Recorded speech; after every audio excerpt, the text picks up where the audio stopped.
Dans cette vidéo, je vais te montrer 4 façons d'utiliser YouTube au centre d'un business model rentable. La source de revenus que peuvent représenter les publicités sur YouTube, c'est sympa au début, mais c'est de loin pas assez suffisant pour quelqu'un qui souhaite vivre de son contenu. C'est pourquoi je vais aller beaucoup plus loin dans le concept, je vais t'expliquer un peu moins ce que je fais sur cette chaîne. Allez, c'est parti!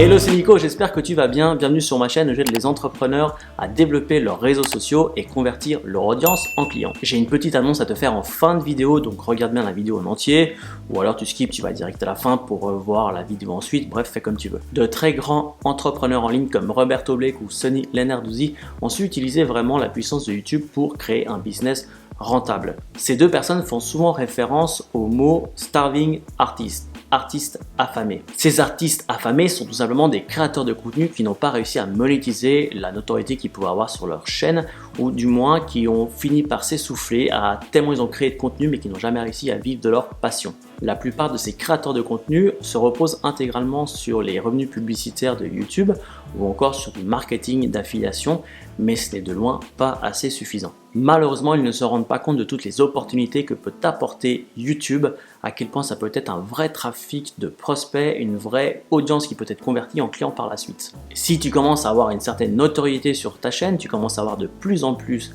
d'abonnés, alors cette vidéo devrait grandement t'intéresser. Si au contraire tu débutes tout juste sur YouTube, je te recommande la vidéo de la semaine passée où justement j'expliquais comment gagner ses premiers sous avec une petite audience. Le premier modèle que je te propose est l'un des modèles les plus connus, mais c'est tout simplement la vente de tes services. C'est vraiment le modèle le plus simple et logique. Tu montres à travers tes vidéos YouTube que tu maîtrises un sujet, que tu es expert dans un certain domaine et tu vas proposer ces services dans ce même domaine. Si par exemple ta chaîne parle de montage vidéo, tu vas tout à fait pouvoir vendre ton expertise, ton expérience sur le montage vidéo à d'autres youtubeurs par exemple. Moi je fais depuis quelques mois maintenant du coaching en ligne pour entrepreneurs et c'est directement lié avec ce que je propose sur cette chaîne. Et c'est vraiment YouTube qui m'a permis de le faire car à travers YouTube j'ai pu créer des vidéos où je montrais que je maîtrisais tout ce qui était marketing digital, comment créer une audience sur Instagram, sur YouTube.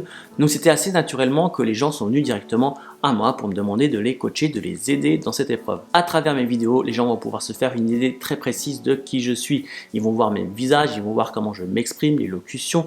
Bref, ça crée une proximité entre toi et ton audience. Il est donc tout à fait naturel qu'une personne qui s'intéresse à mon domaine, qui aime mes vidéos, fasse appel à moi quand il aura besoin d'aller plus loin dans le développement de son entreprise plutôt qu'un autre youtubeur qui connaît à peine ou quelqu'un d'autre qui n'est pas sur YouTube dont il ne connaît même pas le visage ou le nom ou qui a juste vu des articles sur lui. Je n'arrête pas de le dire, on vit dans une ère qui est de plus en plus digitale, tout sera de plus en plus digitalisé, mais je suis convaincu que ce qu'il en ressort, au contraire, c'est un marketing qui est de plus en plus humain. La relation que tu peux avoir avec ton audience est donc un excellent gage de confiance et c'est ça qui va faire que tu vas pouvoir vendre tes services. Je vais prendre l'exemple de la chaîne Explique-moi encore de François qui est un vidéaste et qui propose justement des tutos sur Final Cut Pro, comment faire du montage vidéo, comment avoir un rendu professionnel sur ses vidéos, etc. Ce n'est pas sans surprise que François aujourd'hui est bien booké à faire des vidéos de mariage quasi toute l'année. Il vient de sortir une formation sur Final Cut Pro sur la plateforme Udemy. Il a vraiment su tirer profit de la traction que lui a apporté sa chaîne pour augmenter, faire croître davantage son activité. Et grâce à YouTube, plus sa chaîne va grossir, plus ses opportunités de monétisation vont se multiplier et vont devenir de plus en plus intéressantes. La deuxième façon de créer un business est de vendre des produits digitaux. Un produit digital, ça peut être tout simplement un e-book ou encore une formation en ligne. C'est généralement quelque chose que tu as créé une seule fois et qui peut potentiellement se vendre de manière indéfinie sur Internet. La vente de produits digitaux est un moyen extrêmement efficace de multiplier les revenus de ton entreprise. On appelle ça la scalabilité. Je m'explique. Quand je fais du coaching, j'échange mon temps contre de l'argent, ok? Si je vends une formation en ligne et que cette formation se vend sans avoir besoin de ma présence à moi, je n'échange plus mon temps contre de l'argent. Je gagne donc de l'argent passivement. L'argent que je gagne ne va plus du tout dépendre de mon temps libre à moi. Je vais pouvoir être occupé à faire autre chose. On parle ici de revenus passifs. Et on parle de scalabilité, pourquoi? Parce que comme j'ai dit avant, tu crées ton produit une seule fois et il va se vendre de manière potentiellement infinie, donc ce qui va énormément décupler les revenus de ta société. En ce moment, je suis en train de suivre le cours de l'un de mes mentors qui est celui de Vanessa Lau de Bosscram Academy. C'est un cours adapté à tous ceux qui font du coaching et qui trouvent leurs clients sur les réseaux sociaux, ce qui est exactement mon cas. Vu que c'est exactement ce que je fais, cette formation est 100% utile pour moi, ça m'apporte énormément de valeur et ça m'aide surtout à être un meilleur coach. Le cours coûte 1000 $, il a débuté il y a moins de 3 semaines et on est déjà plus de 100 étudiants. Je te laisse faire le calcul du revenu que s'est fait Vanessa dernièrement. Le cours comporte des vidéos préenregistrées et un groupe Facebook privé où l'on peut poser des questions aux autres étudiants et de temps en temps Vanessa arrive pour animer le groupe et on peut également lui poser des questions de temps en temps dans la semaine. C'est un modèle de business très intéressant. De manière assez ponctuelle, c'est soit Vanessa, soit quelqu'un de sa team qui intervient pour animer un peu le groupe Facebook ou pour répondre à certaines questions. Mais clairement, l'argent que gagne Vanessa à travers ce cours en ligne n'est pas du tout proportionnel au temps que elle consacre à discuter un peu avec nous sur Facebook. Néanmoins, chaque chose en son temps. Si aujourd'hui je fais du coaching privé, c'est tout simplement parce que j'ai envie d'aller plus loin dans l'accompagnement. J'ai envie d'être un meilleur coach, de comprendre les enjeux de chaque personne, de les accompagner le plus loin possible.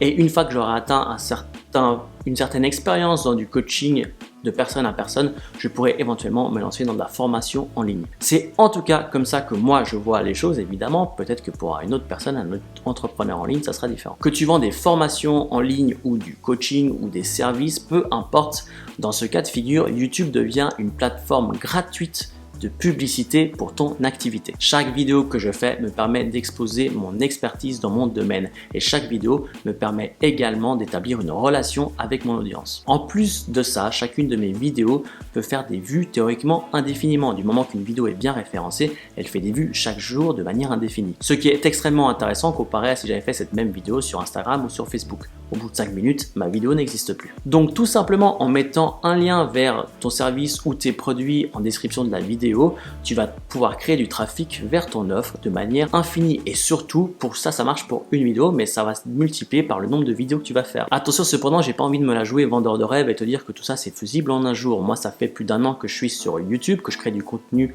chaque semaine et ça fait que quelques mois que je fais du coaching avec des clients. Pour être capable de vendre, il faut avoir la confiance des gens. Pour avoir la confiance des gens, il faut lui apporter de la valeur et pour apporter de la valeur à ces personnes, il faut tout simplement créer du contenu régulièrement. Comme j'aime bien le dire, Rome ne s'est pas faite en un jour et encore moins un business rentable. Ensuite, si la vente de produits digitaux ou de tes services ne t'intéresse pas du tout, tu peux également vendre des produits physiques. Je prends l'exemple de Thibaut InShape. Alors on aime ou on n'aime pas, peu importe, il vient de sortir sa gamme de produits de nutrition pour sportifs. Du moment qu'il a commencé à avoir une certaine notoriété, Thibaut a tout de suite compris qu'il pouvait vendre des accessoires liés à son domaine. C'est pareil pour tout un tas de youtubeurs dans le domaine de la beauté par exemple, qui vendent soit des accessoires de beauté d'autres marques ou qui montent directement leurs propres produits. Tout ceci évidemment est uniquement possible si tu as la confiance de ton audience, si ton audience est vraiment prête à acheter tes produits. Ce n'est pas du tout le nombre d'abonnés que tu peux avoir, c'est vraiment la qualité de la relation que tu as avec ton audience, c'est vraiment la confiance qu'ils ont en toi, j'insiste là-dessus. Donc évite à tout prix d'essayer de vendre des produits si tu ressens en tout cas que tu n'as pas la confiance de ton audience.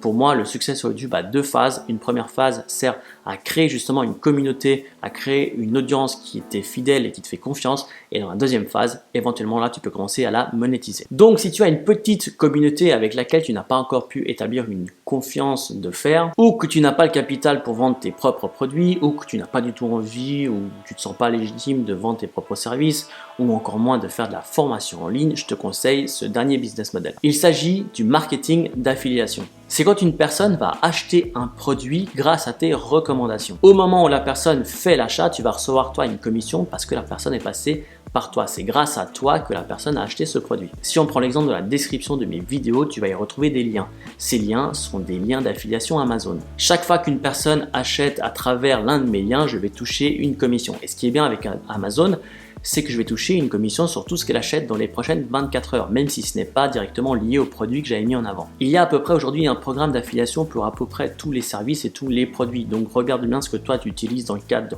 de ton activité et vois comment tu peux affilier tout ça. Je vais te donner 2 exemples supplémentaires pour l'affiliation. Sur cette chaîne, j'ai fait pas mal de vidéos autour de Canva. Canva qui est un logiciel en ligne que je trouve excellent. Ça te permet vraiment de faire, c'est avec ça que je fais mes miniatures, que j'ai fait ma bannière de vidéo YouTube. Ça permet de faire énormément de choses sans avoir à installer un Photoshop, sans avoir une bête de course comme machine.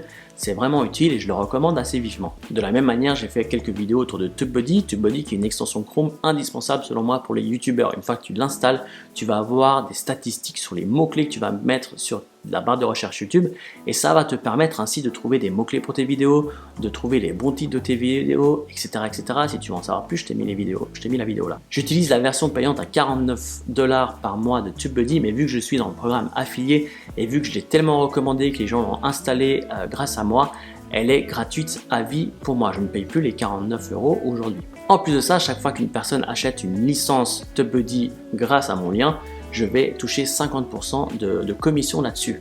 Donc c'est extrêmement intéressant pour moi parce qu'avec le temps, plus il y a des gens qui vont acheter grâce à moi, surtout que c'est un revenu, la personne va payer un abonnement mensuel. Donc moi je vais toucher systématiquement 5% du total des revenus d'affiliation que j'ai pu faire. C'est vraiment la récompense que me donne TubeBuddy pour mettre en avant leurs produits. C'est bénéfique pour eux, c'est bénéfique pour moi et surtout c'est bénéfique pour vous parce que TubeBuddy est un excellent plugin. Le marketing d'affiliation est un outil très puissant. Je pense que quand on a une énorme communauté, on peut en vivre. C'est quelque chose qui peut dépanner au début. Au stade où j'en suis, c'est de loin pas ma source de revenus principale, mais c'est vraiment quelque chose qui peut être très intéressant. Encore une fois, attention de bien faire de l'affiliation avec des produits qui sont en rapport avec ton activité, avec l'audience avec laquelle tu l'échanges. N'essaie pas de vendre un grille-pain si tu parles de marketing. Maintenant, peu importe le business model que tu as choisi, il va falloir du temps pour gagner cette fameuse confiance avec ton audience. Donc, dans un premier temps, n'essaye vraiment pas de te focaliser sur le nombre d'abonnés que tu peux avoir, le nombre de vues que tu peux avoir. Focalise-toi plutôt sur le nombre de commentaires que tu as sur tes vidéos, sur la qualité de l'engagement que tu as avec ton audience. C'est l'audience qui fait que tu vas pouvoir monétiser ta chaîne YouTube et non l'inverse. Donc avant même de faire une vidéo, pose-toi la question, c'est est-ce que ça va apporter de la valeur à mon audience? Si c'est oui, alors tu as le feu vert pour faire ta vidéo. Une fois que la vidéo est faite, prends le temps de répondre à chacun des commentaires que vont te poser les gens. Si des fois tu reçois juste un c'est cool, bravo ou un emoji, tu mets un petit cœur, ça montre juste que tu as vu le commentaire. C'est un petit truc pour toi, mais c'est un grand pas justement pour ton audience. C'est vraiment cet aspect communautaire qui est extrêmement important sur YouTube parce que sans une audience, tu n'auras personne à qui vendre tes services, tes produits, peu importe. Comme le dit la fameuse citation, tout seul on va plus vite, ensemble on va plus loin. Ce qui m'amène à la fameuse annonce de cette vidéo. Attention, roulement de tambour. Je viens de mettre en ligne un groupe d'entraide 100% gratuit sur Facebook. C'est un groupe qui va vraiment aider tous les entrepreneurs en ligne à faire évoluer leur activité. Le but est d'échanger, de se partager des informations, des astuces, etc. Attention cependant, le groupe est privé, il va falloir poser sa candidature avant d'y être accepté. Je te rassure tout de suite, il n'y a pas besoin de m'envoyer un CV complet, mais quand tu voudras adhérer au groupe, je vais te poser 2-3 questions. Remplis bien les questions, je ne vais accepter manuellement que ceux qui ont pris le temps de bien répondre aux questions. Pourquoi j'ai fait ça comme ça? Tout simplement parce que je n'avais pas envie d'être le 100 000e groupe d'entrepreneurs français sur Facebook. J'ai vraiment envie d'échanger, de créer une communauté qui s'aide et qui a réellement la motivation d'entreprendre en ligne. J'ai pas envie de me retrouver avec des gens qui sont là uniquement pour mettre en avant leurs vidéos. Ça ne m'intéresse pas. Donc il y aura énormément de modération de ma part. J'ai mis en place des règles, il faudra bien les suivre. Auquel cas on sera éjecté du groupe. Mon but est tout simplement de conserver une qualité d'échange entre vous et moi, entre vous et vous encore une fois. Le lien est en description de la vidéo, j'ai vraiment hâte de vous y retrouver. On arrive à la fin de cette vidéo. La semaine prochaine, je vais partager quelques astuces sur Instagram. J'ai vu qu'il y a beaucoup de gens qui se plaignent qu'Instagram, l'algorithme, il est foireux, et puis tout le monde voit sa portée naturelle baisser. Je vous rassure, c'est le cas pour tout le monde. Mais j'ai mis en place quelques trucs qui, aujourd'hui, portent leurs fruits, et donc je dis que ça serait sympa de vous les partager avec vous. Allez, d'ici là, moi je te dis à la semaine prochaine. Comme d'habitude, prends soin de toi. Ciao!